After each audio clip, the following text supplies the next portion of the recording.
joining us on here. This is Imagine Me TV. I am your host, Auntie Lawrence, and I am so delighted that you have decided to join us this evening. This evening, we're going to have a really awesome show for you tonight. We have a guest that is returning. I am going to just ask my husband to put on a commercial break. And when I come back, I'm going to read her bio and then we will welcome her to the show.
Good evening, and we are back. And this is Imagine Me TV. I am your host, Kathleen Lawrence. And as I said before, we have our guest from last week that is returning because, guys, we got two of the questions. That's how much information that she had sharing, telling her story. But I want you to make sure you invite your friends, invite your family, because this month is Mental Health Wellness Month, and as we're closing the month, we want to share information with you. And once I read her bio, you guys will see how she is the perfect person to close us off in this month. So here we go. Sophia Cannon is a certified rehabilitation counselor, certified clinical trauma professional, licensed professional counselor, and life coach. She is also licensed to teach several drug and alcohol DWI intervention and tobacco education course for adults and minors in the state of Texas. Sophia is the founder and the clinical director of 92 Reason, a counseling practice and institution for offenders education. She began helping others after overcoming her struggles with mental illness. This is real life story. So if you know anyone that is struggling with mental illness or just anxiety, depression, go ahead and invite them. She worked on the 92nd floor of the second World Trade the World Trade Center on September 11, 2001. She recalled reciting reason after reason on stair after stair to keep herself motivated during the evacuation and every day afterwards. These 92 floors of reason after reason reminded her that she has never lost hope. Building the foundation of hope and faith, and now the foundation of helping clients move through some of life's toughest obstacles. Sophia was one of the 10 students accepted in the master's program at UT Southwestern Medical Center, where she was taught the impact of biological, psychological, and sociological issues on mental health. Upon graduating, she gained additional experience working at the University of North Texas Health Science Center, where she taught at the medical school and also conducted neuropsychological assessment in the Alzheimer's Research and Diagnostic Clinic. Sophia also received training and experience in forensic assessment during her time working with the city of Dallas. Wow. The Community Service and Correction Department.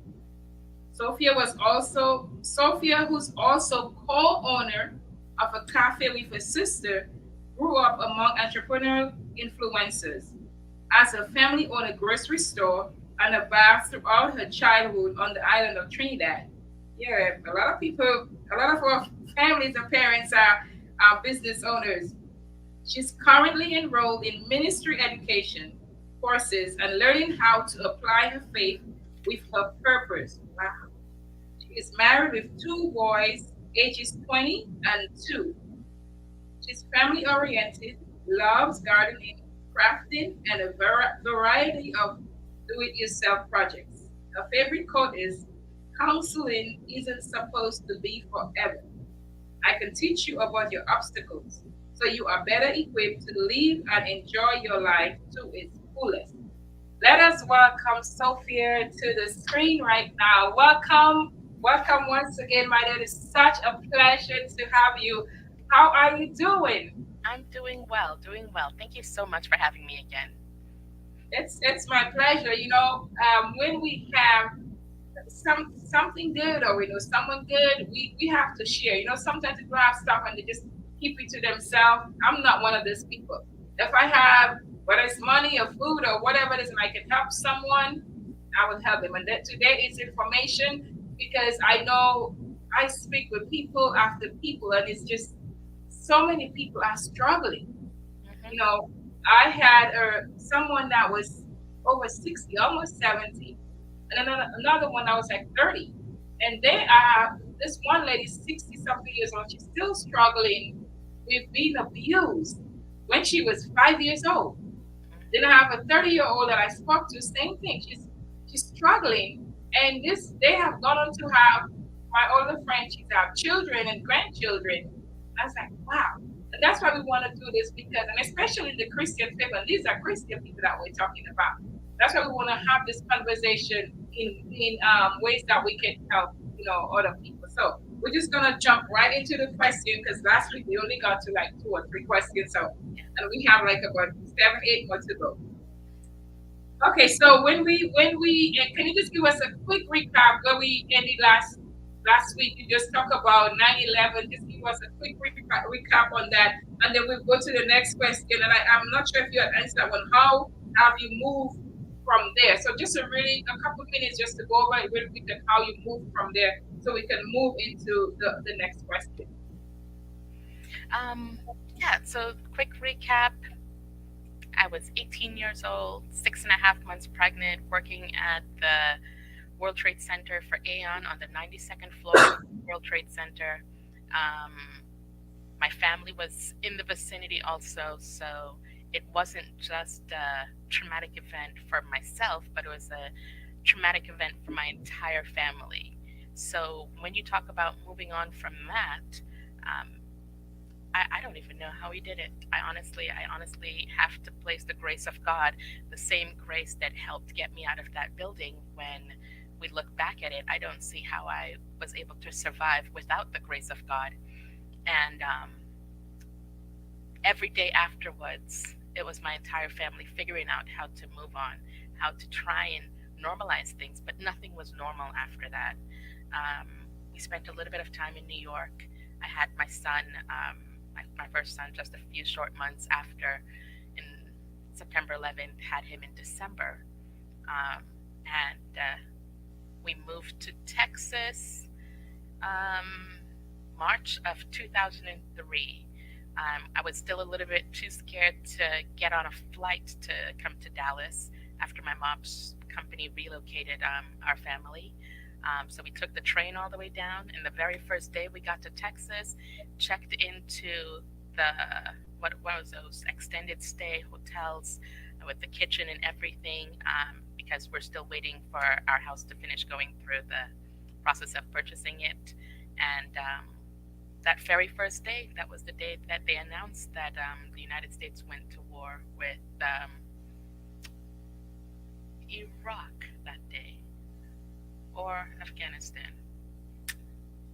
See, I should get those details together, but I know that's when they announced the war was that same day that we moved, and um, that it was just it was big. It was big. It was like hitting home that same day. But we've been in Texas ever since, and I can't imagine not being in Texas. I dubbed myself a Texan. Yes. I'm a country boot wearing, country music singing, baseball attending Texan right now. So But you see country too? oh yes, one of my Oh favorites. wow.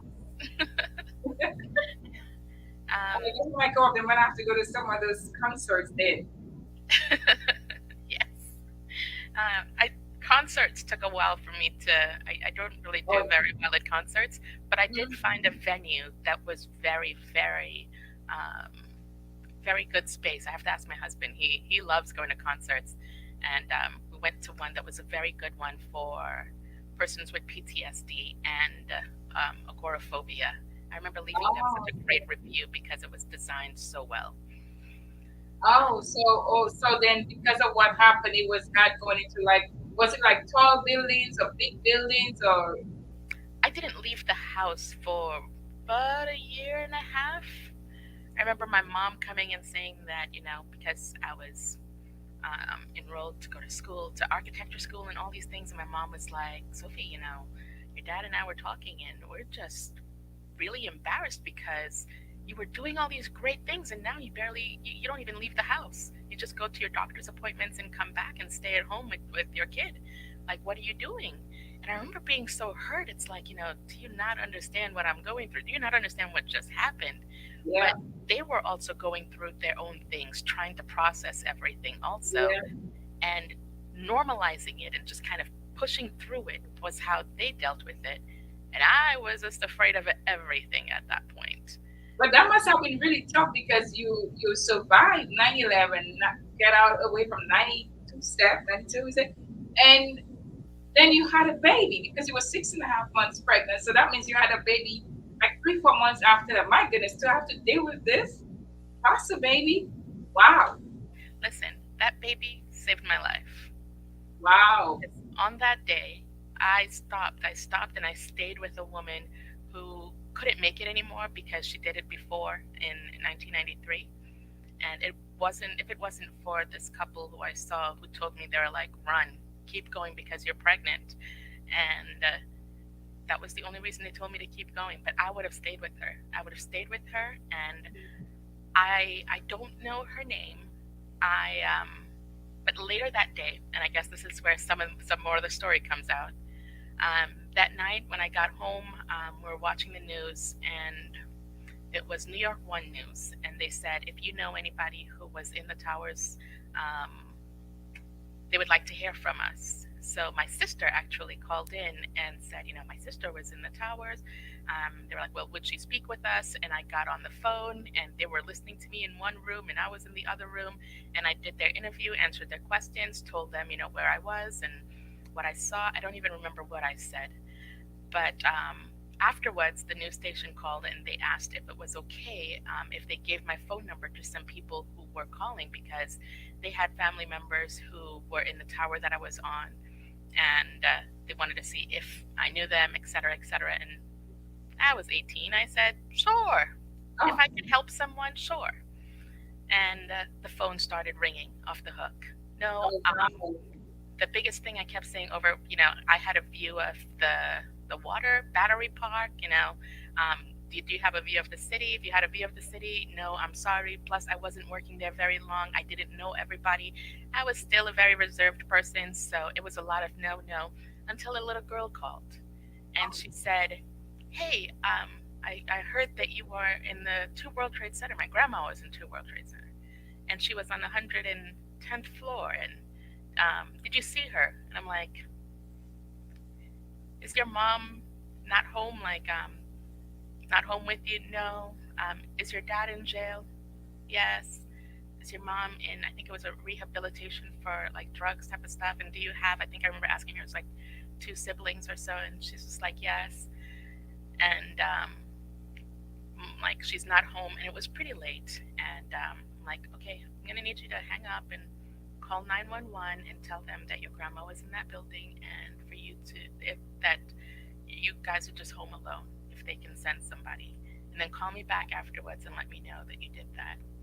And she hung up and she called back and she said, I called them. They said that they're coming, and I have to stay on the line though. So thank you, right? And she didn't want to hang up, but I got off the phone with her and I called back the news station and said, do not have anybody call me back at all.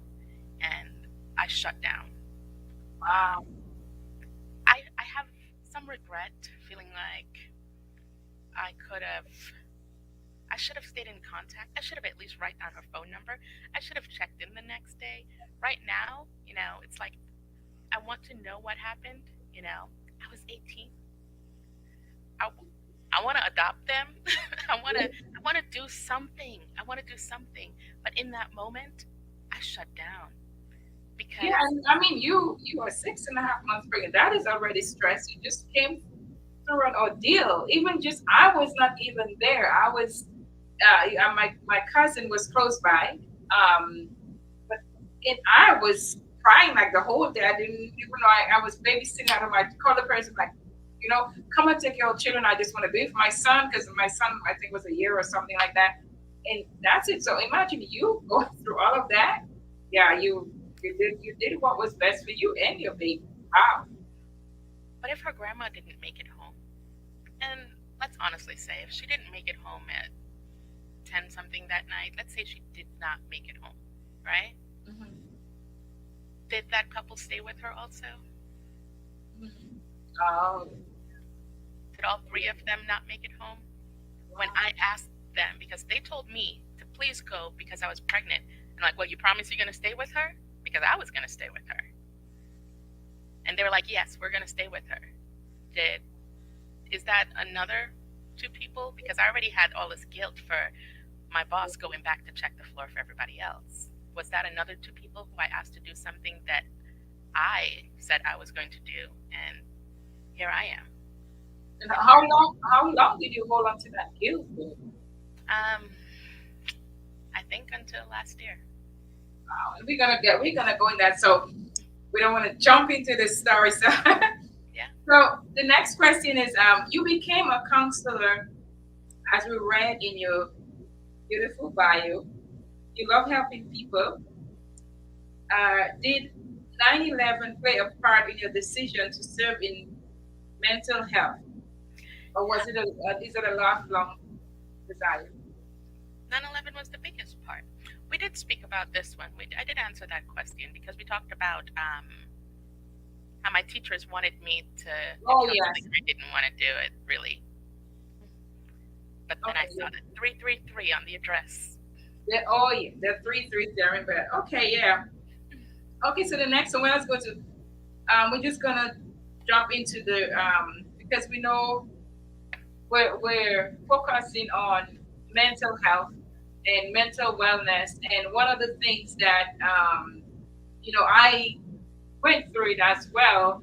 And a lot of times people think when you are a Christian, when you know how to read the Bible, you know how to pray, that depression and mental illness, thoughts of suicide, all this stuff, like it's I don't know, now it might be a little different, but before I did not hear that talk about in the church. I could not tell anybody, I could not say I was depressed or anything like that, because it's almost like I don't even know how to explain it. A lot of people experience that. So many have self-esteem issue. How do you help them grow from self-esteem issue? Because we know that is a huge thing, and a lot of times what the issue is. So let us tell us how do you help them grow from it?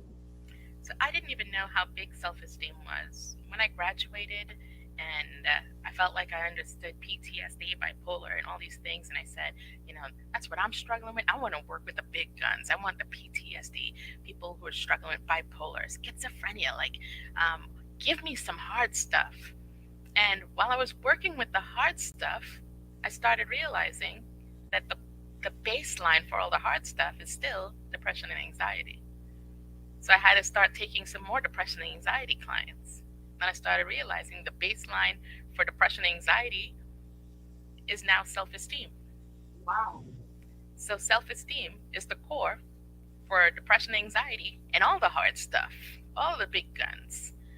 Because if you can work on self esteem, it makes all the other stuff a little bit easier to understand and handle. And that's where trust yourself comes in. And when I say trust yourself, that's not me negating God, you know, because you have all of these outside influences. Where's God? God is within. That's our private conversation is with God. So when you trust yourself, that's you trusting this conversation that you're having with yourself and God and listening. That's advocating for yourself with all of your doctors, advocating for yourself with everything that you're doing. And when the conversation at self-esteem starts, and I can probably do a 2 or 3 hour talk on self-esteem, but um, to make it short and sweet and simple, I start with what's in your refrigerator when you're going to grab something. If you have the choice between a soda and a water, and you say, "Hey, I really want a soda right now," instead of guilting yourself, "Oh, I shouldn't have this soda. I should be doing this. I should be doing that." If you're running these thoughts in your head, then put it back. Get the water because you have more positive thoughts towards the water. If Mhm. you're not feeling the water right now and you really want some bubbly and you want to burp a few times and that's going to make you feel better, then grab that. But the thing is, you have to do what makes you feel better. Choose what's going to make you happy. Even if it's the slice of pizza, but on the days when you know it's like, yeah, pizza is not going to be working for me, leave it alone. Because mental health disorder, it's almost like an allergic reaction. There are there's a chemical reaction that happens when we do stuff that we don't like. And what we want to do, we want to promote the positive chemical reaction to make us feel better so we have more positive experiences.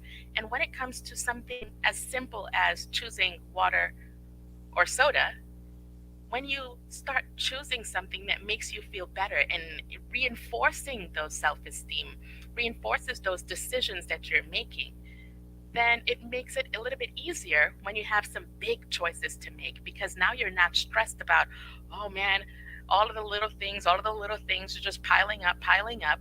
You can just chill with the little things, and now you're a little bit clearer when it comes to the big things. Wow. Yes.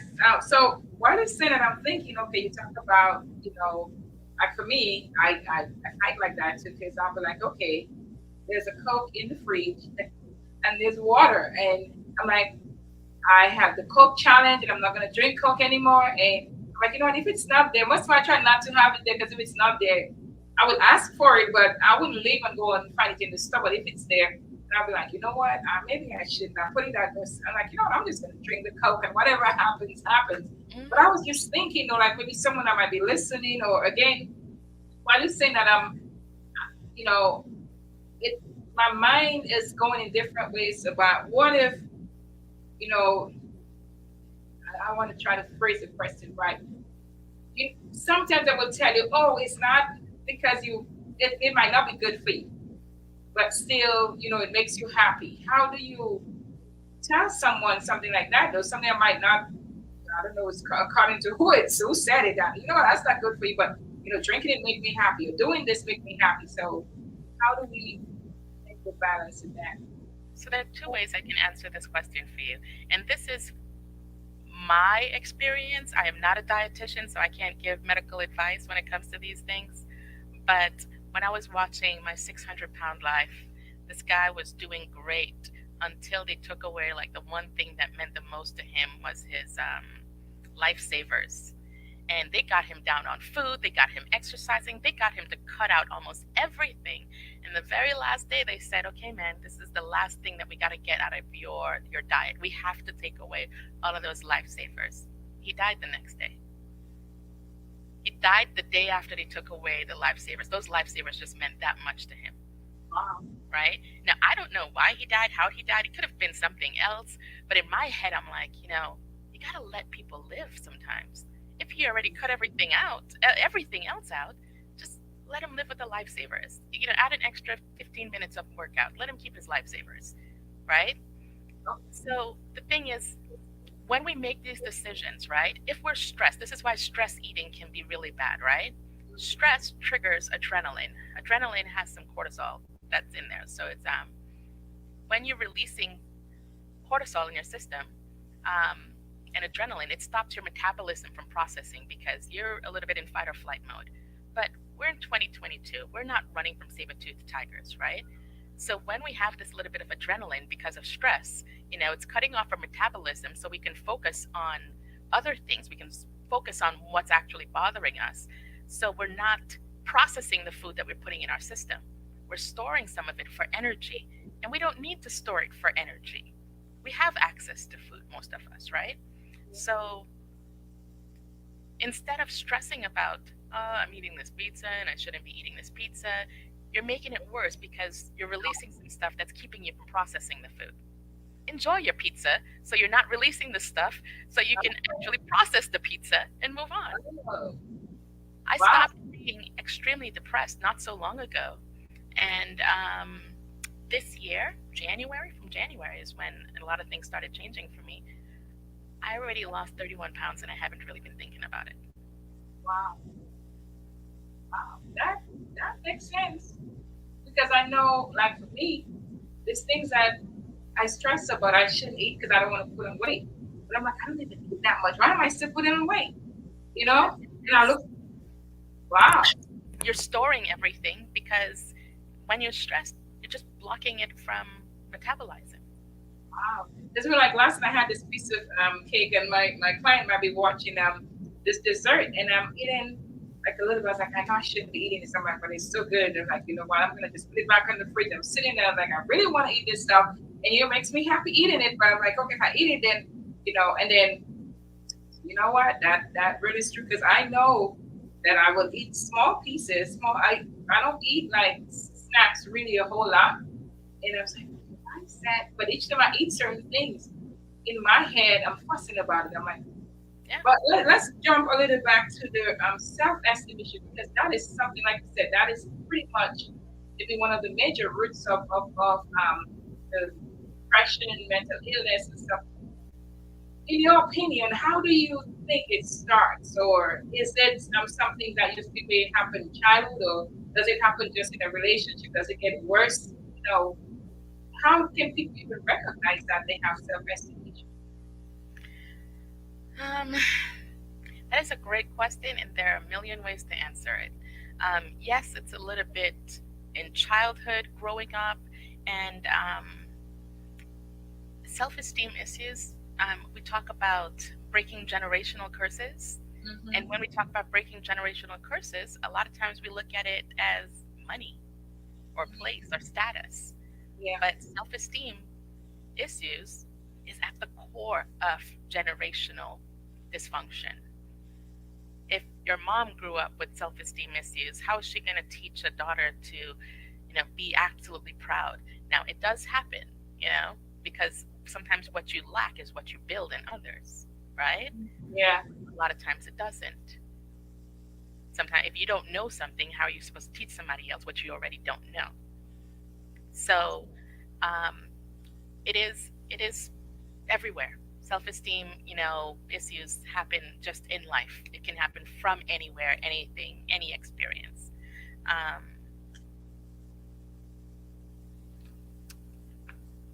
there was a second part to that question. What was it?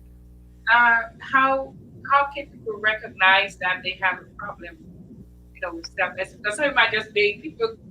I mean, I didn't even know that I had that issue, but Yeah.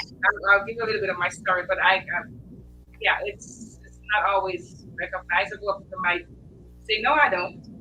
So here's a good example, um, and I'm not even going to use the commonly word for it. Okay, we'll get there. Um, so if I were to tell you, Arlene, I think you're a horrible mom. What do you think, or what do you say? What do you feel? I'll be like, I'm not a horrible mom. Exactly. What if somebody you knew, like if your husband were to be like, man, I don't think you're a good mom. No, definitely. But what's the difference? because I think it's coming from maybe someone that's close to me, someone that I trust, someone maybe I depend on, or maybe have expectations that maybe I don't know. Yeah. Now, you're absolutely right. But notice the difference wasn't external, the difference was internal. Both of us said the exact same thing, right? The exact same words. Regardless of it being two separate people, when I said it, you're like, ah, she doesn't know me. What's she talking about? She doesn't even know my children. And you moved on with your life, right? Yeah. When it was your husband, you changed the words. You said, man, where did he get that from? Is he talking about this time? Is he talking about, man, are you kidding me? That hurts. You had to say something to trigger those feelings, to trigger a behavior afterwards. So when everybody's been telling you in church and since childhood, you're like, man, they hurt my feelings. And they say, it's not about them, it's you. And you were like, what? No, they did it. Mm. They didn't break it down, so you understood that it's the words that you applied to their words. It's how you interpret it in your brain, because you have your conscious brain. Your conscious brain is what has access to your senses, what you see, what you hear, what you smell, what you touch, what you taste. And then how you interpret that is how your subconscious is going to encode it. And then it's going to trigger how you feel and how you behave. Wow, I feel like it's a lot of work. It is a lot of work, but we do it a million times a day. When Wow. you when you when you when you go in the fridge and you eat something good, right? Or when you bite into something bad, right? You don't have to Mhm. remind yourself constantly, I got to make sure that I don't eat that again. It's the minute you see it or even smell it, your subconscious is like, hey, the last time you said you don't like that. Mm. Wow. It happens extremely fast. And if you can train bad things, if you can train yourself to think, oh my God, I suck, you can train yourself to remind yourself about positive things also. That is really true. That analogy that you just made, because if I like pepper, when I see a pepper, I'm like, I'm not eating this because I know it's going to burn. Hmm. But I've had a hard time telling myself that I wasn't ugly. I would look in the mirror and I would, because someone had, put in me, you're fat, you're ugly, you're this, and there's still things even after 20 something years that will still hit me. I handle it a little better now, but I still have an issue with some things that were said to me that I still struggle with it. And I'm afraid I know I'll be delivered completely, but that is really true that you said that. So I'm trying to understand it that if I bite into pepper, I know it's hot. I don't, I see it, I don't want it. So as soon as are you saying that as soon as this thought, like I feel or hear the thought, then I get to just disregard it? Hmm. So, like the people who do the hot pepper eating Mhm. challenges, they know it's hot, but they got to tell themselves it's not that bad. It's not that bad. My nose is running. I feel like I'm about to throw up and everything. It's not that bad. It's not, because they got to convince their subconscious as long as they could to not react. But Mm.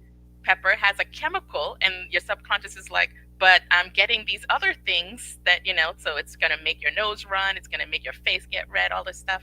So you got to talk yourself. You can talk yourself into and out of a lot of things. Yeah, that's true. I do that with driving, and I did it this week. Someone had I had to, and maybe she's watching too. Like really, my clients, I had to drive her a new car, and I was like, oh Lord. And the first couple times, it's a keyless entry, and all of my cars like that. I use the key to start mine. So I was like, I was so happy the first time that we couldn't start. And her brother came and told us about it. I'm like, man, now I gotta drive the car. And I was so nervous, but I just like, you know what, I can do this. In my head, like I can do this. God is with me. And then I went, I came, I did the next time, and so that is really true. That is really good. Wow. Thank you, my dear. You really shedding some light on this stuff because and that's the reason we do this show, that we can not just to have a show, but so we can empower people, because so many people, young and old, are still struggling with so many different issues, mental illness, self-esteem issues. Sometimes they put themselves in position that are not good for them, or they say, and then that's going to take us to the next person. They say yes and or no or whatever to situations and to things that they know they have no reason doing or saying yes to or whatever because they of the self-esteem issue because they want people to like them. And I walk through it. And that's what we're talking about because this is in our experience. So um talk to us about uh setting boundaries and saying no, which I know that's a huge one, but It talk is to a us huge about one, but I actually watched a TED Talk the other day, and it started off so good. And man, I was excited. I thought she was going to be saying like some great stuff about boundaries, and then it went into like feelings and stuff. And I'm like, ah, man. So I gotta start spreading this information that I've been gathering a little bit bigger. Saying yes and saying no is a little bit different. Sorry, it's two different things when it comes to saying yes and saying no and boundaries. Saying yes and saying no goes back to self-esteem and values, right? yeah. If you and this is why I brought that thing up earlier. Mental health, although it's almost invisible, it's just as physical as you hurting a part of your body. We just don't treat it like that. We treat it as you can push on it, you can stretch it to its limit, and it's boundaryless sometimes, until we physically shut down. But your mental health, you do have allergic reactions, just like you have physical allergic reactions. So if you have a physical response to seafood, do you think anybody can talk you into eating seafood? No, If you know you're going to go into anaphylactic shock if you eat seafood? no, Is there any amount of money somebody can give you so you can eat a bunch of seafood for their entertainment? So why do we do things that we don't want to do for somebody else's entertainment? We physically react. We emotionally react. We shut down, we get all, and then the next day we can barely make it to work and we're like just really crummy. What's the difference between there's a physical reaction when we do things that we don't want to do? There's a physical reaction when we eat things that we're not supposed to. We have to start treating our mental health as we do everything else. If you respond negatively to something, just say, thank you, I really appreciate it. But no, there are times, and you will know the difference. Nobody else but you will know the difference when it's, you know what, yeah, I am just bummy today. And that is a place that makes me feel comfortable and a little bit happy. So I'm going to, put my pants on, head out there, and, this is going to be great. This is going to make me feel better. But if you know in your heart of hearts that it's not going to make you feel better, then it's okay to stay home. It's okay to not do it and not feel guilty about it. you know what? I think that's one of the biggest things that causes people to even not single. And like to feel guilty. What if I say no, they might not like me, or I need to help them. And I think it's the guilt that causes. And I know for me, sometimes I say yes, not because I want to do it, or not because I want to, but I don't want people to not like me, or I feel guilty, or and Okay, well, how about like, some people who have a mild peanut allergy where you break out in hives, but you can take Benadryl and put some calamine lotion and you'll be in a little bit of discomfort for a while. But is that still gonna, are you still gonna allow somebody else to talk you into eating some peanuts? No, right? um, you know, I, So if you have a mild discomfort from going somewhere, still, you don't have to feel guilty about it. Just be honest to yourself first, and it makes it easier to be honest to others. you said it, be honest to myself first. I think that's what we put. And maybe there are times we have to do it. We put people first. And it's like, I'm going to help you. It's because, it's like walking on hot coals. This coal is burning me up, but I'm going to help you even if it kills me. And I don't think that's a good.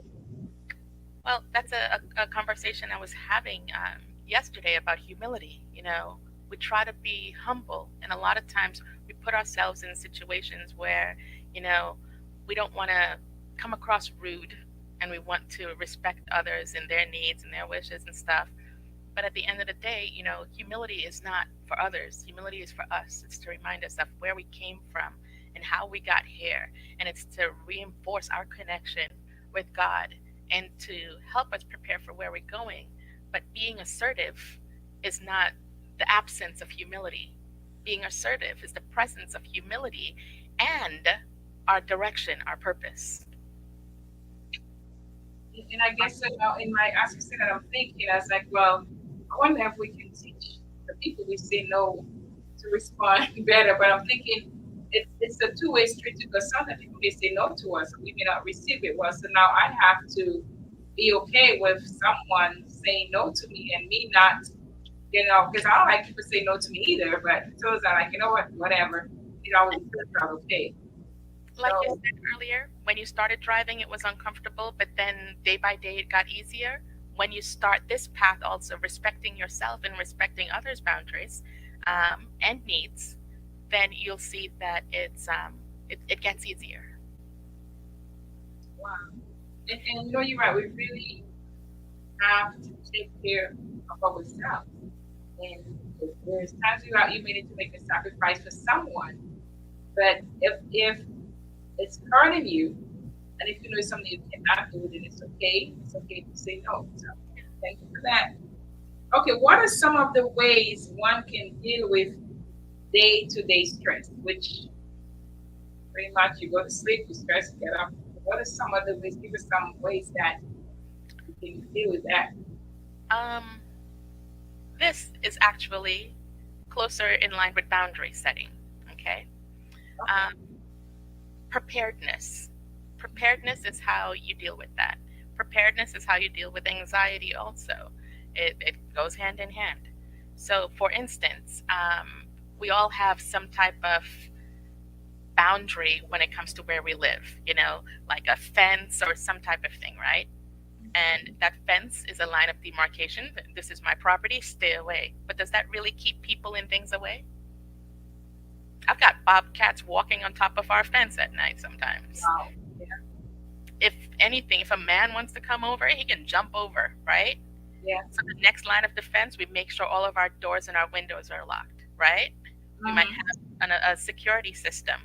But when we have that set up, do we still, I'm in Texas, so do we still sit behind that locked door with a shotgun, waiting just in case? No, we got to find a way to sleep every night, right? And when we get in bed, we say, okay, well, I've got this baseball bat by that front door, this by this back door, I've got this by my bed, I've got that by my bed. If anybody or anything tries to come in here, and we've got God everywhere, right?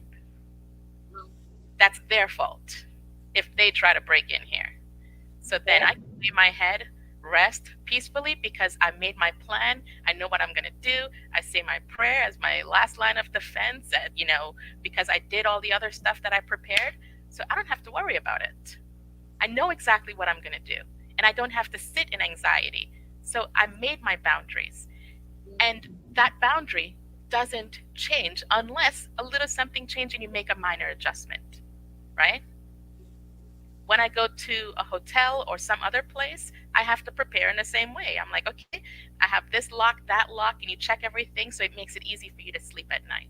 When we make our boundaries aren't supposed to be something that this is something that I do with this person and then my boundary is different with that person.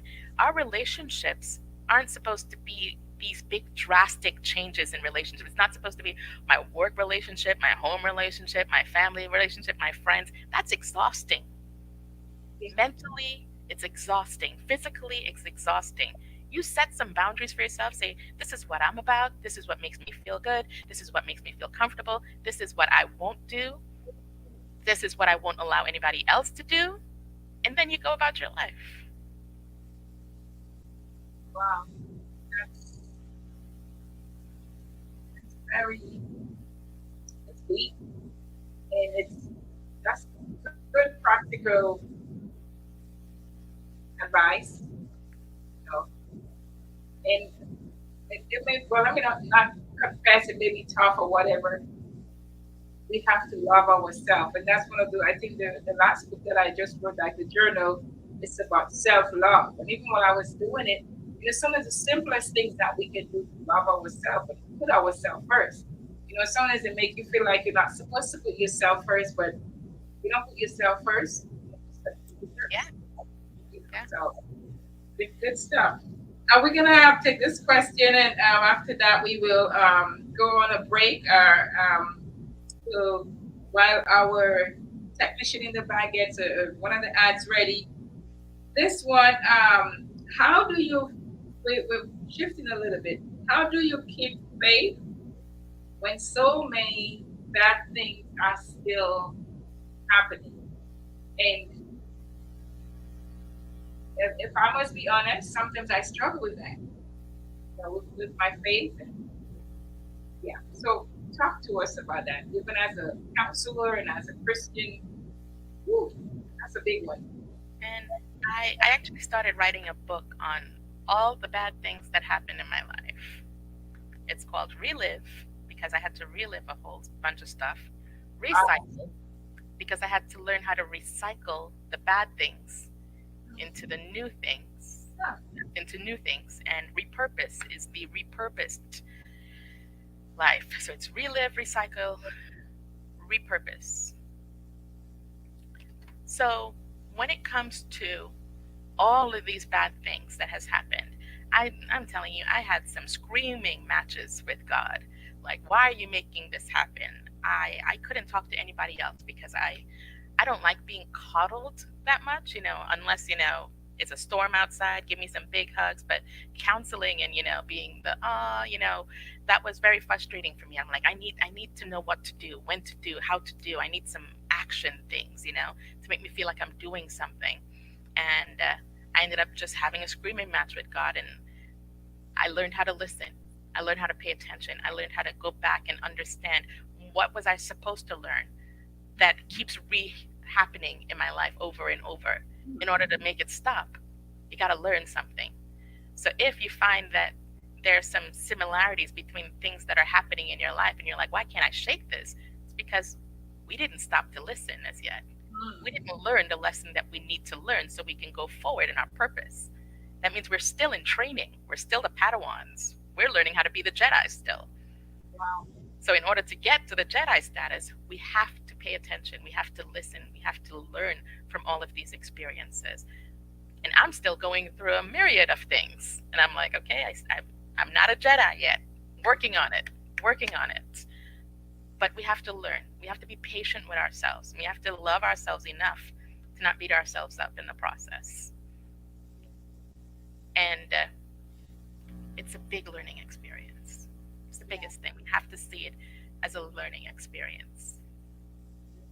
And I think sometimes people may think that faith is that we have faith every single moment, everything that happened. But there are times that even sometimes something happens and you're like, I may not have the faith right away, but then, like you said, I don't stay there. I say, you know what, I'm gonna trust God. And sometimes I fight with it too. It may not happen the way that I'm thinking in my head it's going to happen, but still I'm like, you know what, and the Bible talk about we don't need like a whole lot of faith. We just need a little bit of faith. And so I say like God, and even if I say God, you know what, I believe, I don't believe. Sometimes we go back and forth. But I think what happens sometimes people beat themselves about it and pretend that they have faith because they don't able to think they don't have faith, they don't want to talk about it. But it's okay because we can go back to God and say, God, you know, and that was my first book that I wrote. That's how it came about because when I was going through so many crazy stuff, I would write, just start writing what I was going through, and I was be like talking to God, I'm like, you know what? I've been trusting you. Why so long? Why you still have me through this? Through 2 years of marriage, 3 years, 4 years, 5 years, 20 years later, and I'm like, God, but I just it did not happen on my time. Some of the things I delivered me from, but I kept holding on to the faith. And it's not that I my faith was like, oh, I was this faithful person. I had no doubt. The doubt would come, but I'm like, you know what? It was easier to push the doubt away and hold on to faith and just I always go back to that song that said, roll back the curtains of memory. I would think of, you know what, God did this for me and God did that. You know what, so I'm gonna have faith. I'm gonna trust it because this is faith is the substance of things hoped for, the evidence of things not seen. I'm hoping that Yes. this is gonna happen. I'm hoping. I haven't seen it happen. When I'm driving, and we use faith so many times we don't even realize that we're using faith. We think it's just this thing is just all carving a little ball and then no, because when you get in your car, and you just drive. You have the faith that you're gonna get to the other side of the road. So I believe that the way that we look at faith sometimes can be misconstrued, and that causes us to lose, um, the balance in having faith and doubt it Yeah. because we put too much. You hit the nail on the head talking about driving. That's like the biggest example that I use. And I don't purposefully, withhold that I am a Christian counselor. But I kind of do because some of my favorite clients are atheists. I learned so much on how to not talk about religion and just break it down on a different level because that's Mm, what us Christians need more than anything. We hear faith and we're like, yeah, yeah, yeah, I've been hearing that my whole life. And it just becomes monotonous and we don't get the true meaning of it sometimes. So when I have to explain faith and how people do it on a daily basis, I say, when you have to get to the grocery store and you have your list, you know exactly what you need, and baby needs some more diapers. What do? They're like, I get in a car and I go get it. Okay, well, that, my dear, is faith because there could have been an accident, there could have been a detour, there could have been a myriad of things, there could have been a plethora of things happening between your house and the grocery store. But you didn't stop to think about all of that stuff and say, you know what? It is this day. You might just think, oh, there might be some traffic, so you alter your route a little bit, but it doesn't stop you because you mm, have faith that you can find a way regardless of the detour. So you go, regardless of what mountain is in your way, you'll make it through. So you just yeah, go, just get in your car and go. yeah, That's what faith is. Just get in your car and go. exactly.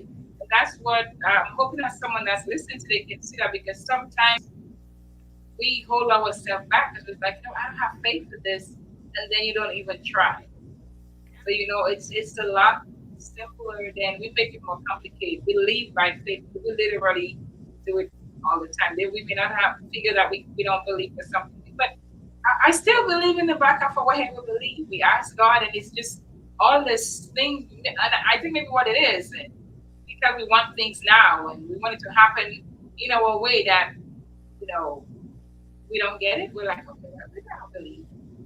So but we're gonna go into a commercial break, and when we come back, we're gonna talk on a topic that is, really heavy, suicide, and we'll take it from there. So let's go to a commercial break. Did you know that Arthur Lawrence had written 5 books, and now she's working on the sixth? Guys, these books are empowering, they're encouraging, they're uplifting, and they are all available on Amazon.com. So go ahead, get your copy today. Look up Arthur Lawrence books on Amazon.com. Wow. See, I never know what commercial is going to come on there, but there it is again. I'm just thankful to God. A lot of times we don't realize the challenges and the things that we go through. Um, if we can stay faithful, if we can we stress. I admit I go through stress. I've been depressed and stuff, but just have a little bit of hope. Just have a little hope that you know what? The God that created me is faithful. I can do it. Have faith in yourself. And that is why it's important for us to share our story, for us to be transparent, because you never know just listening. I so many people have said to me, my story, how it has helped them. And I didn't ask God to give me a story that's going to help people. I said, God, I want to serve you. I want to help people. Whenever they would I know that these things that I went through would help someone today. And even just seeing these books, I never thought I've written 5 books, I'm working on a sixth, and just all this stuff that God has given me. But again, when you can get to the point where you have to be intentional about getting help and changing your mindset and loving yourself. And this is what we're doing here today because it all starts in the mind. Because sometimes I can lay in the bed and speak something negative to myself, and I will never get up. And I'll just go, you know what? I'm not going to do it. I'm going to get up. I can do this, and I will jump on. And as soon as we have to push ourselves. So that this is what this is all about, to encourage someone that is listening. You may think, you know what, I'm 60 years old, I'm 50 years old, I'm 40 years old, it's too late. No, it's never too late. Now is the right time. and you may just need to do a little shifting or change your mindset. Okay, so we're gonna talk about what another issue that I think that again to me that there may be other and you're the counselor, so you'll shed light on it. But I know for some people and for myself, um, when we are overwhelmed, when we feel stressed, and sometimes some people take so much, and you feel like you don't look at the whole big picture. It's just at this moment. And I always tell people, a lot of people are maybe like a sentence away from some people from committing suicide. You never know where someone is, and saying the wrong thing or taking something from them or whatever can just push them over the edge. So suicide tendencies still dominate many lives. How can one deal with thoughts of suicide, and what steps can they take to overcome these desires? And there's another part to it, and we're breaking down. Are there warning signs that family can look for? So the first part is suicide tendencies still dominate life. How can one deal with thoughts of suicide, and are there steps they can take? And then we'll deal with the second part. Um, so we'll start from the steps you can take. That's a hard one. I don't want to sit here and say these are some steps and blah blah blah because it can be there's so many things to look for. The best thing if something just doesn't seem right, if they're acting a little bit different, reach out, ask them questions. If you're not getting questions, get somebody else involved. Call a counselor, call a helpline. You know, um, when it comes to mental health, it's important, that the client or the person, focuses on themselves and their mental health. Also focus and learn about their body. And one of the biggest things that I also try to incorporate that I learned from school is your society, your environment, right? You can start with your immediate family and friends, and because your social structure is extremely important. And that's one of the biggest things when it comes to suicidal ideation, just suicidal thoughts and or active suicidal intent. Um, it's hard. I can tell you, I've struggled with it before, um, but it's hard to say what warning signs are. You have to allow um, people to be free to talk, and that was one thing that I had to beg my current husband because he's had several family members who committed suicide, and it had a major impact on his family. And his thoughts on it was, it's selfish. People don't see the hurt that's left behind. And I'm like, yeah, but people don't also see the hurt that was there in front of them, right? Wow. Because I can't tell you how many times I tell my husband, I'm like, I'm over here like really scared and really struggling. He goes, well, you don't look it, because I'm not going to be like on the floor rolling. I don't know what to do because that's not how I was raised. I'm raised to Yes. power through things, right? But at one point, I remember when we were just dating, I was extremely happy. I was so happy. And it was lots of rain and lots of floods. And I had just left from having an amazing date with him and was passing by and accidentally made a wrong turn. And there was water, maybe about 2 feet of water coming over this bridge, and it was blocked off. And I wanted so badly to drive my car into that river and just drown. And I'm absolutely afraid of water. And I called him and I'm like, I'm sitting here and I just want to tell you thank you. Thank you for giving me a happiness that I have never felt before, that I just feel so good right now. And I just want to be honest with you. I'm sitting here and I'm watching this river, and I really want to drive my car into it because I don't know if I could ever feel this happy again, and I don't want to lose it. Wow. A lot of people don't commit suicide just because something bad happened. You don't have to walk on eggshells because they're accustomed to bad things happening. A lot of Mm. times, people commit suicide just because they feel so good and they feel so happy, but they also know how bad it's going to get at times. They don't ever want to go back to that. So you can see somebody and think, oh my God, look at how happy they were yesterday. What did I miss? Wow. That's why I'm not going to tell you these are a list of signs to Yeah. look for. No, know your people. Talk to your people. Listen to your people. Hear them, and you'll actually know when something's wrong. Wow. Wow. This what you just said, I never looked at it that way because and then that's why I look at even when my mind goes back to the young girl that committed suicide in New York, the Miss America. Then the other one was it President Doubtfire? Okay, really the that the people that I find they have everything. They have money, they have this, they have that, and how would they commit suicide? But we just never know. It's not like you just said it. It's not because another bad thing happened. Sometimes it is. Sometimes it's just something that just pushed them to the edge. I don't think people sit there thinking their whole life, I'm going to commit suicide. I'm going to commit suicide. I think sometimes they just hit you like that, and they just like, what? That's it. Do you think that that's possible? It That it just someone and they're just like, you know what? They don't even write a note. They just I was happy. I was driving. If it wasn't for that wrong turn, I would have just drove home and been happy. But that wrong so turn, and I saw it, it just kind of hit me. It's like, you're never going to feel this happy again. Just end it right now. so it might not even be always possible to help someone. So I guess we have to maybe just keep educating. I don't even know. This is just a serious uh, topic to me. That In mm, my experience, um, the biggest thing is a line of open communication. And that's something that I had to help advocate for when it comes to clients also. Because sometimes you'd have parents say, hey, my kid talked about being suicidal. Here you go. And they want to drop them off for an hour and then pick them up afterwards. And I'm like, I can do what I can in this hour time. And almost 100% of the time, we make it somewhere.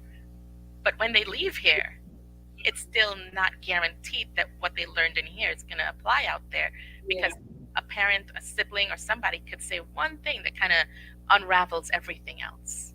So it has to be an integrated thing. We have to give each person time to talk, time to vent, time to truly let things out and say, okay, so how do we reincorporate this in the family life and uh, make make a society, make a community, make it safe? Because it's one thing you don't hear a lot of: narcissists committing suicide, mm, right? yeah. They gotta cure other people. So when you look at it that way, Mm, who are committing suicide? Who are the people who are committing suicide? It's not just the fact that they're being hurt by everybody else or they're hurt. A lot of times it's they just don't fit in. You don't know why everything is so hard and why is it that people just don't get it, right? It's like, why do other people just don't get it? I'm telling you, some of the people I met who were suicidal at the time are my absolute favorite, and I I am gonna be very honest. I beg them, and I'm like, there's a lot of bad people in this world.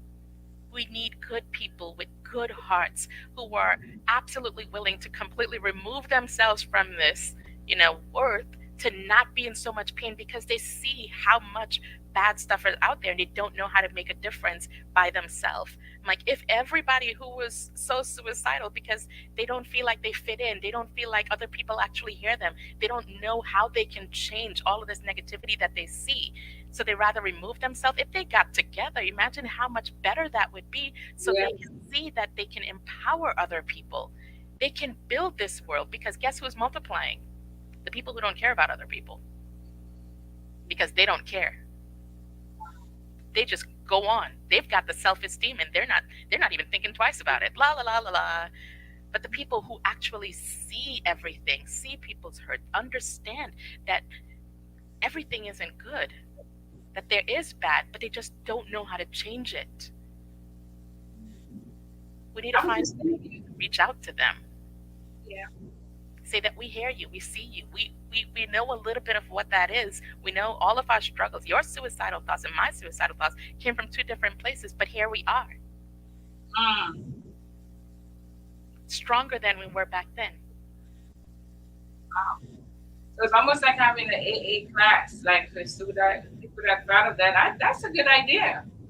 That's and I think we can even take the conversation. I think that's maybe a conversation that should be in every house. That Yes. I'm just thinking of it right now to talk to your husband, talk to your wife. Are you having this thought? Not when you think that they're sad, but it's just like, you know what? Let it talk about it. I remember growing up, my my parent, I was never taught about sex or whatever.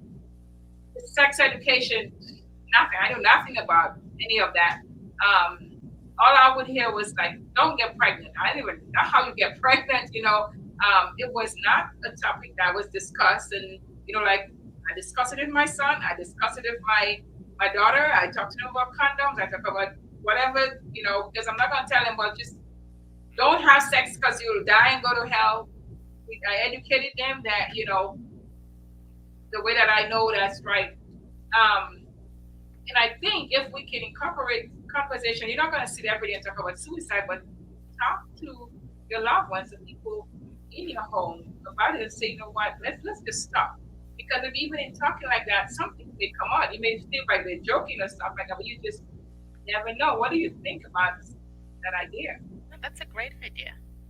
So at one point, I was running a teen group, and it wasn't anything specific. It's just any teens can come and just literally talk about the things that are frustrating them, and we work together as a group to help work through it. And one girl went missing for a week, and as soon as I got in touch with her, um, it was two sessions that she missed. And when I finally got in touch with her afterwards, she said she was speaking with her counselor and told her counselor that she was having thoughts of cutting herself, and she was an active cutter before, and she was having thoughts of cutting herself again. And instead of doing it, she decided to talk to her counselor about it, and the counselor's reaction was to put her in, institutionalize her for 2 weeks. And that made her so angry. And we talked about it in group, and I'm like, what do you guys think was a better choice? What would you guys have done if she came into the group and said that she was thinking about cutting? And they said, we would have thrown a party for her because she didn't cut. She was just thinking about it and made the choice to not do it. I'm like, exactly. Yeah. We should throw a party for her instead of lock her up, right? Yes. We shouldn't Mhm. punish her for having strength. Yeah. And that's This the big thing is is allowing the conversation. really that's true. Because I had an experience close to because I've had thoughts of committing suicide. I wanted to commit suicide, and people might just think they may see you looking nice and pretty, and you do all this stuff, and you go to church, and but then they don't know the sometimes. And yes, I pray to God. Yes, I seek God, and I read the Bible, but then there was sometimes like I would say something simple could happen that would just be ready to push me over the edge. I'll be like, you know what? It's just not. You don't have time to even think and come like, well, it's not worth it, this and that, and you just like, I just want to get out of there. And I remember going to the hospital, and even if after I spoke to the lady, and I was like, I don't think I really wanted to kill myself. I just the thought came, and I was like, what if I just get out of this world if I'm not there? I take some pills, but I don't think like deep down that I wanted to die. At that time, it's just I wanted it to stop. And they were trying to do every single thing. I mean, to put me in some crazy house, and I was like, you know what? And I worked there before, and I've seen it. How the clients that we used to get, and when they get there, even I would sit down and talk to them, I would realize they were not. They just needed someone to talk to. Someone calling, they really tell you, like, yeah, I'm gonna do this. I'm gonna do this. That's a different thing than if someone is just calmly talking to you and saying, I'm just reaching out, mom, dad, this is the thought that I was having, but you know what? I didn't do it. And also, do you think that sometimes maybe parents or husbands or wives or people don't even take you seriously when you say it to them? That some people are like, you know what? And they just feel like, oh, you're just talking, you It know? it is after a while because some people do struggle with actual mental health disorders that bring about suicidal thoughts a lot more often than others. You know, um, and some people actually have genuine psychosis where they don't have a lot of control the way you and I had some control over it, right? Because there's a balance between what you're thinking and what you're actually going to do. And some people don't have um, the ability to separate that. Some people think it and then they have no choice but to go and do it. Wow. So we have to understand the difference between that when whoever's speaking with us, like, are they in the middle of a psychotic episode where what they're thinking, what they're saying is going to end up in action? Or are they using this as, hey, I need to get it out of my head because the biggest release for me is to get it out of my head. And when I say it, then it's easier for me to kind of dismiss it. But if I don't say it and it keeps replaying in my head over and over and over, then it's my accountability. I don't have anybody else to be accountable for. So when I tell my husband, hey, I'm really stressed, I'm really frustrated, and all of this stuff is happening, and I don't see how to get out of it, and I go through my rant, and I'm just kind of like vomiting all of these negative thoughts, and where I'm feeling stuck, and I feel like I just I can't do this, and I don't want to do this, and it makes me feel like I don't even want to live at this point, right? And I get that out, and he was just like, well, that escalated, but is there anything that I can do to help and this and that? And I've seen you do this and that before and pull through, in this situation, and be like, I guess I did handle that before. Okay. All right, great. And then it starts to kind of, put together the little pieces. And it's probably a 10, 15-minute max conversation. And I'm like, oh, good. I don't even remember saying that I wanted to kill myself just 10 minutes ago. You know, But I also go back. I think of the 30-year-old that drove herself over Dylan. I'm like, it's 29 for I'll be. Number one, I'm so glad I'm afraid of height. So I know that's one way I'm not gonna go out. you know, but and then her mom was reading the letter and stuff. There's like two parts to this because we have to guard our heart and guard our mind, and because a lot of times people will tell you just because a lot of them is pressure from other people. I read it also 19-year-old a couple weeks ago too. She wrote a letter to her mom. She was on the track. She was doing this and she was doing that, and she felt like she could not please everybody. And I'm like, she's only 19 years old and all this pressure. So it's two things where we have to, people try to not take these things on, but also for us not to put on too much on people that sometimes we cause them to get into this stuff because some people think they expect so much from us or we expect so much from them. How are we even gonna how can we even get that balance? this is where this is where our humility comes in for ourselves still, um, and our faith in God that everything will be as He wants it to be, and that what we're going through is also a learning lesson, and we have to respect everyone's autonomy because the same way you have your purpose, I have my purpose. The same way Yes. my children will have their purpose, and the same way my husband will have his purpose. My family, everybody has their purpose, and I can't dictate what everybody else is going to do, but I can help everything the way I can. Yes. And whew, I'm going to say this. I'm going to say this publicly. So my son, the 20-year-old, he's in a relationship that I don't approve of. And this person knows that I don't approve of this relationship. And I had to say it in a nice way multiple times. Say, you're just not the one for him. I see that and I get that. And I cannot, go bashing her or yelling or screaming and all of this stuff. You know what I have to do instead? I have to say, every time I call him and say, I love you, son, I have to say, I love you too, to her.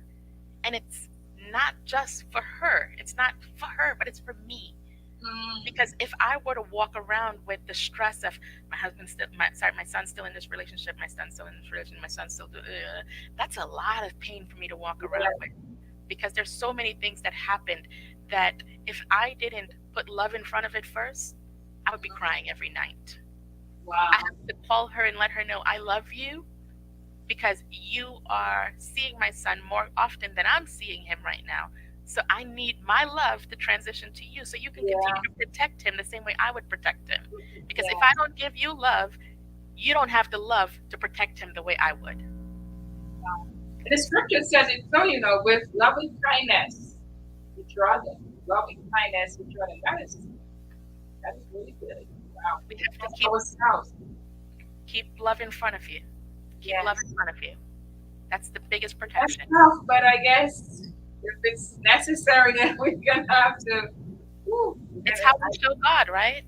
yeah. How we show our armor of God is how we show love. Yes. True. True. Fully clothed and ready. Oh, we have a few more questions, and we're gonna get through this. So, when we think of mental health, we may think of persons who have intellectual disability disorders and life.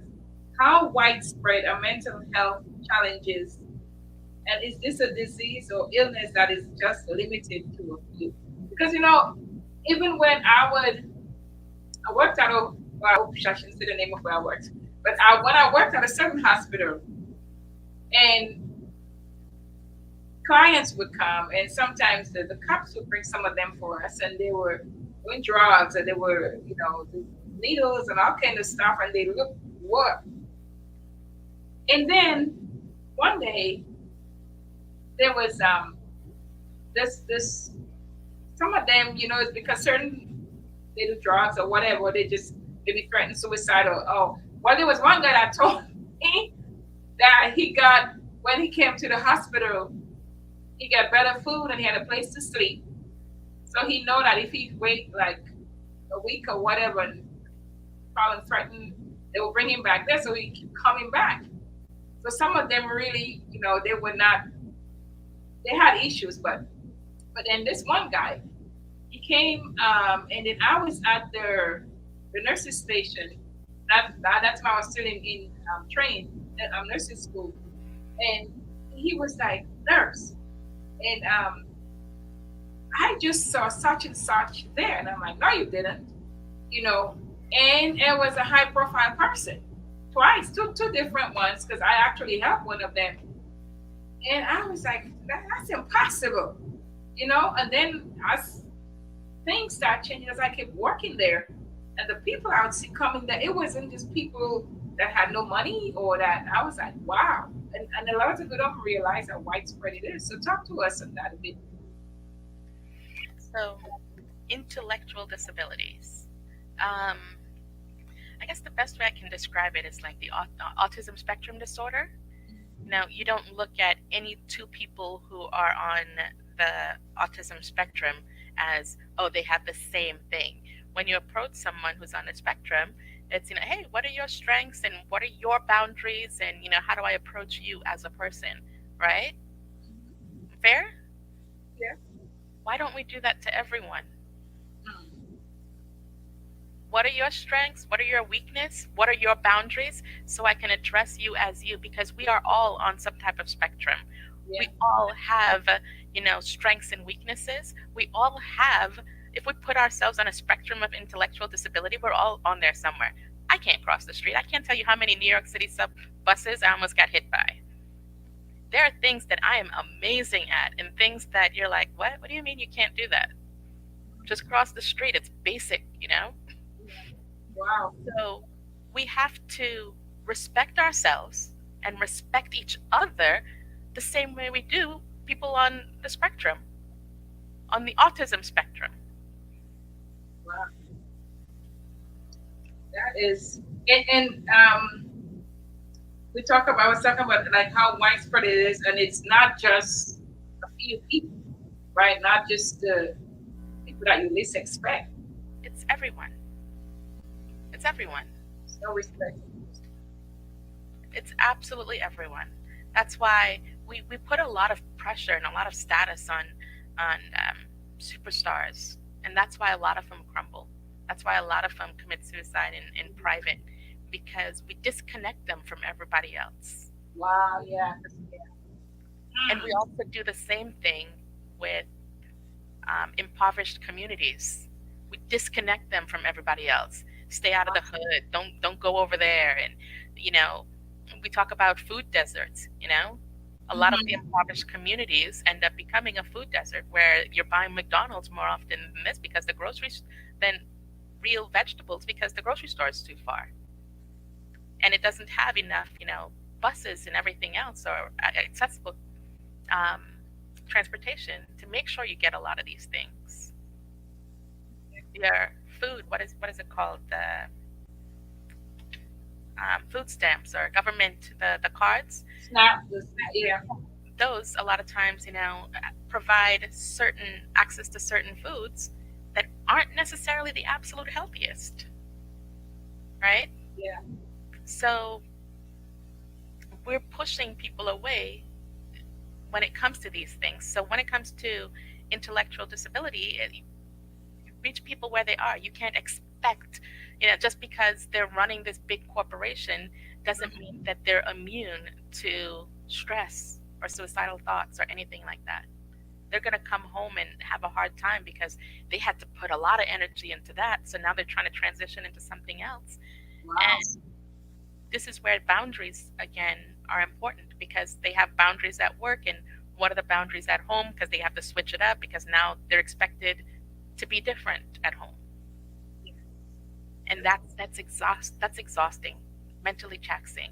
So if we can set our boundaries, figure out who we are and just let the world know, hey, this is me, this is what I need, this is what I don't need. Please respect that. It makes it a little bit easier Yeah. for everybody. That's some good. That's good. Very good. Very good. Okay, we're winding down. So the next question, we just have two more. How present, and that's that those two right there is a big one. How present is mental health in the Black the church? In your opinion, do you really take it serious? So to me, that is two of the would I say communities or church in mental health. Yeah, it is two big ones also because, for instance, in church, I grew up very religious family, and in our culture, it's pray about it. Did you pray about it? Yeah. Well, you didn't pray hard enough because you're still struggling with it, or you didn't practice hard enough. You were supposed to pray about it. Ask and you shall receive, but seek and you shall find. What did you do about it? Sometimes we feel stuck. We're still trying to look for answers, look for resources, and one of the biggest like realizations about counseling, because it was, why are you spreading your business to other people? Mm, Why do they need to be yeah. in your business, right? Yeah. This is our family business. We don't need other people knowing our stuff. Mm, And after 9/11, my mom was the one who actually said, she was talking to a coworker about how I was struggling. And the coworker recommended counseling, and she was like, "Do you want to do that? We don't really know exactly what it is." And I'm like, "I'm willing to give anything a try to shake this." And the first counselor started talking to me about, well, you have a kid. Where's the dad? And I'm like, what does that have to do with me running down 92 flights of steps through a burning building? I want to deal with that. I don't understand how that happened. Well, a lot of that could be rooted in this relationship. You probably have like some hurt from that relation. I'm like, I don't even think about that relationship. I'm thinking about this. This is why I can't sleep at night. I'm not sleeping at night because of, and that got me a bad taste into counseling. And then it was leave that counseling, find another counselor. One counselor told me, I literally go through like everything that I was hurting about. And she's like, girl, you just need some positive affirmations in your life. And I'm like, what? I do have positive affirmations, but every time I have a panic attack, sometimes it triggers the panic attack more because I can't remember the exact words to make me feel better. Right? One of the coping skills that somebody gave me one time was the date. It's like you ground yourself with the date. That's going to help. Well, it just so happened that it was September 10th that date. It caused me to have a bigger panic attack. So, coping skills is not just, we can go into a whole other thing with that, but counseling is not just finding these resources from other people who did it a different way so you can do that, right? Cope counseling, what I've learned over the years, is literally two people or three, how many ever it is, taking all of these thoughts, all of this stuff that you're trying to figure out, laying it out on the table in front of everybody, and putting the pieces of the puzzle together. But it has to be in that other person's words. It has to take their language so it becomes easier for them to understand it when times are hard. Yeah. And finding situations that they used before to actually apply to other situations so it becomes a natural intervening in times when they're stuck. Okay? So counseling is a little bit different than what I grew up with, what I experienced. And that's the thing about the black community and the Christian community. It's not a spilling of your business. It's not a exposing of this. It's literally a meeting of the minds. It's networking. It's Yeah. engaging. And it's finding a way to make that happen. We're just working together. You're not coming to me to get my expertise on this. We're literally working So, together. yeah. We are a team. I'm not the expert, I am your teammate. And that's how we should look at counseling. I'm not going to be on a high horse and you spilling your guts. We are a team. And when we start approaching counseling and explaining counseling a little bit better, then we can engage a lot more people. We can engage our community a little bit better to help them understand that nobody's going to be feeding you anything other than what you already eat. It's just showing you how to prepare multiple meals from those same ingredients. Mhm. Very good. And to understand that mental illness is real and it's not something you can just brush aside. You have to address it, like you say, come together and deal with it. Yeah. Wow. Great, great, great. Wonderful. The final question. So the millennium era is in, and many young persons have totally different ideas and outlook to the tradition that has been there during the last generation. How should parents be responding and addressing the children's issues and concerns to guide them to help guide them to successful life? Great question. Um, Arlene, what is your role as a parent? My role as a parent is to train my children, help lead them, guide them, and also lead by example. Yeah, And yeah, but your son is doing something that you've never done before, right? So how do you mhm. lead by example there? Well, it was kind of tough before until my mindset changed, and I had to say, you know what? Number one, I did what I had to do as a parent, and he has a mind of his own. So I had to learn. But I'm talking about my youngest one because that's the one that really gives me a run for my money. And instead of bashing him and beating him up and fighting, I try to meet with him and try to understand what it is that he's going through. Try to sometimes I don't understand it, but I don't try to drag him down and try to say, you know what, I'm gonna beat you up until you change and whatever. I have to now try to understand it because I know I did my part like in my way. But sometimes I have to be okay with changing my mindset as well. Because and I think it takes a lot of talking with each other, dialoguing with each other, because it's so different.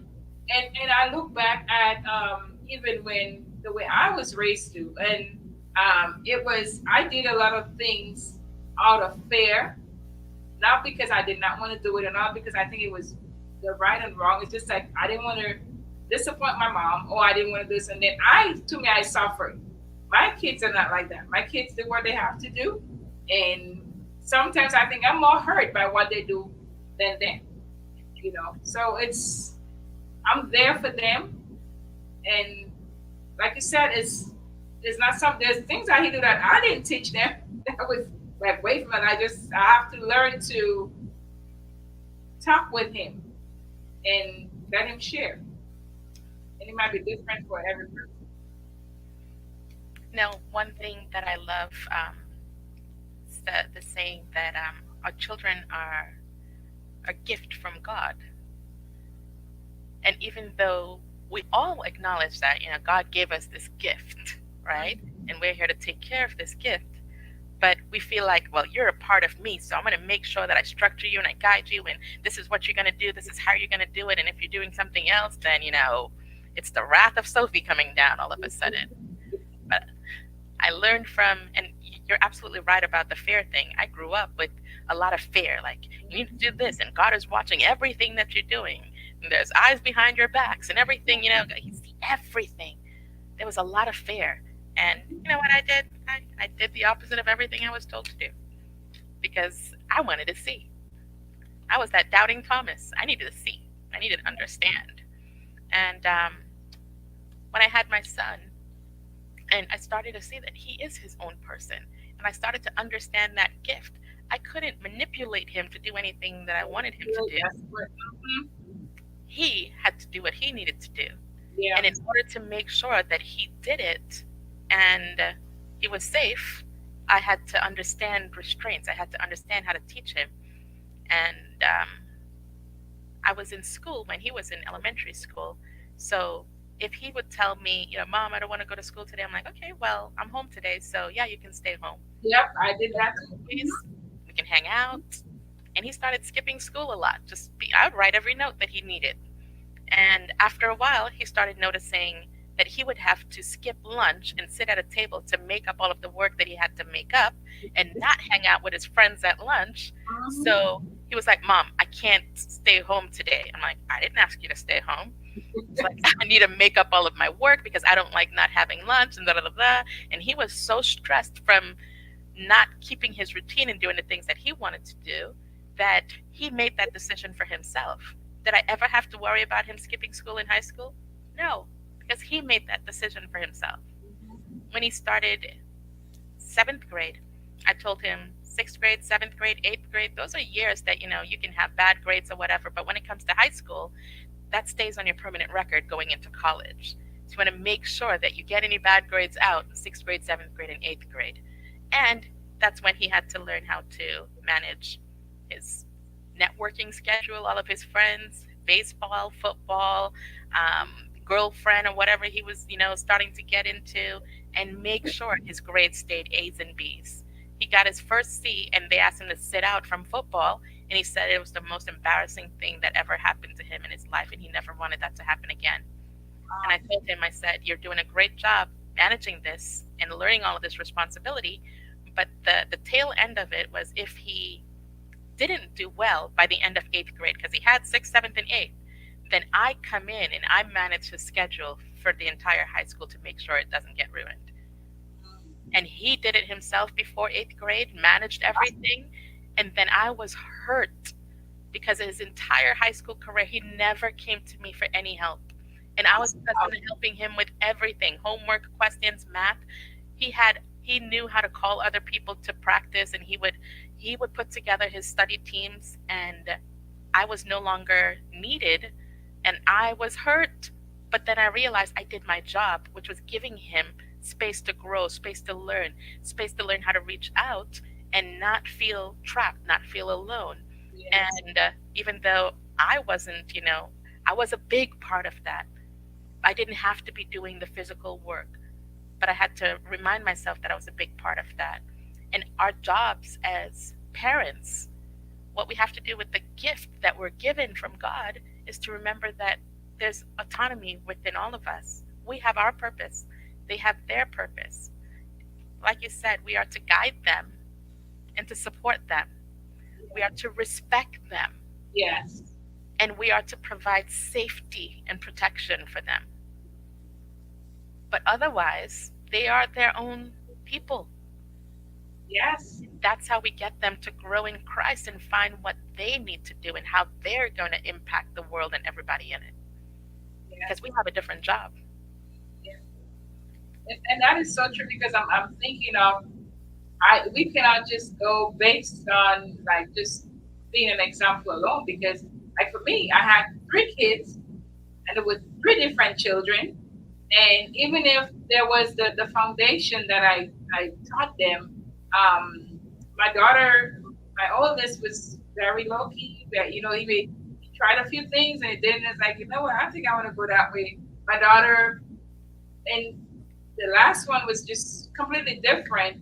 But then even and it is like he went through stages, and I know I had to be there for him. But even sometimes I'll be mad, I'll be like, today I mean he's doing really well, and then he's at another stage where even his in his 20s that even sometimes I'm concerned. Then, but I have to say, you know what? I just want him to know I'm there. I'm there for you and you need me. Because I like Mother's Day, I was like this kid, I was like, I had to call him so he could say hi to my mom. And he's like, I'm busy. I'm like, dude, it's Mother's Day. What you mean you're busy? I'm like, Yeah. before tomorrow we still hurt. I'm like, you know what? He didn't send me no flowers. He didn't get me a gift. And I was like, you know what? I said, okay, whenever you will be sick, Mama, I'll call you later.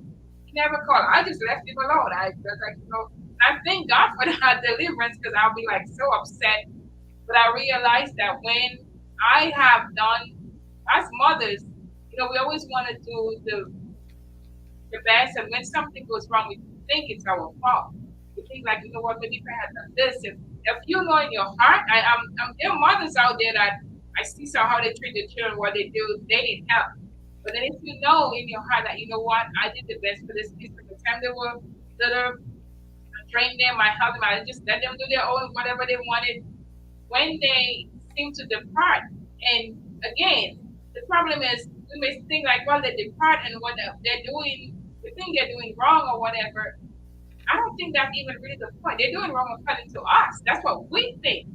But no, they're living their life. Just like when I was younger, I wish I had the chance to live my life so I could make some decisions for myself.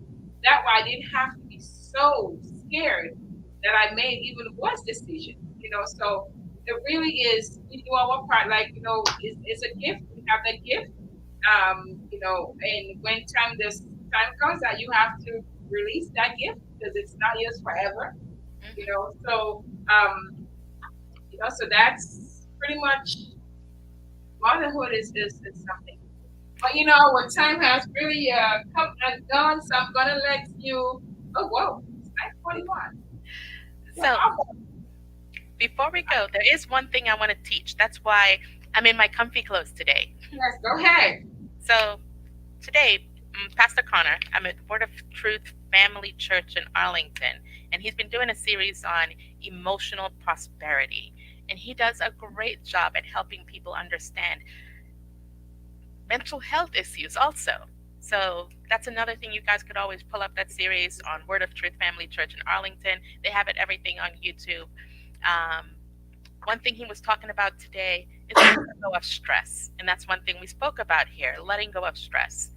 One thing I teach my clients when it comes to letting go of stress, you can do it religious based, you can do it non-religious based, but it's a way of transferring mental stress, which is something that we can't see even though we can feel it, into a physical stress that we feel like we have a little bit more control over, so we can truly let it go.